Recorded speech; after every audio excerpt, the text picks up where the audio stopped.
বিয়ানীবাজারের চারখাইয়ে পরিত্যক্ত অবস্থায় পাওয়া টিসিবির পণ্য জব্দ করা হয়েছে। শুক্রবার চারখাই বাজারে বন্ধ থাকা দুইটি দোকানের বারান্দায় পণ্যগুলো রাখা ছিল। বন্ধ দোকানের বারান্দায় পণ্যের কয়েকটি বস্তা ও কার্টুন দেখতে পেয়ে স্থানীয়রা বিষয়টি ইউনিয়ন পরিষদ চেয়ারম্যানকে জানালে তিনি ঘটনাস্থলে এসে টিসিবির পণ্য দেখতে পেয়ে উপজেলা নির্বাহী কর্মকর্তা ও থানা পুলিশকে অবহিত করেন।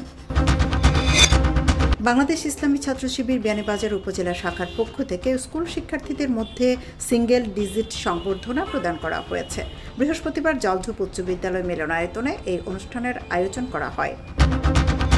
সিলেটে পৃথক অভিযান চালিয়ে বিয়ানীবাজারের এক যুবক সহ 2 জনকে আটক করেছে পুলিশ। মহানগর পুলিশের অভিযানে আলামিন ও জেলা পুলিশের হাতে আলী হোসেন আটক হন। তাদের উভয়ের কাছ থেকে ইয়াবা উদ্ধার করা হয়েছে। পরে তাদেরকে জেল হাজতে প্রেরণ করা হয়েছে।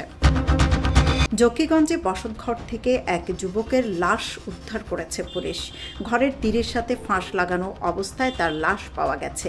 শুক্রবার জকিগঞ্জ উপজেলার বারঠাকুরি ইউনিয়নের আমলশীত গ্রামে এ ঘটনা ঘটে। নিহত যুবকের নাম শাহিন আহমদ।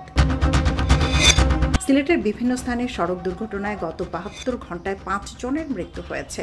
এর মধ্যে এক নারী, 3 তরুণ ও একজন বৃদ্ধ রয়েছেন।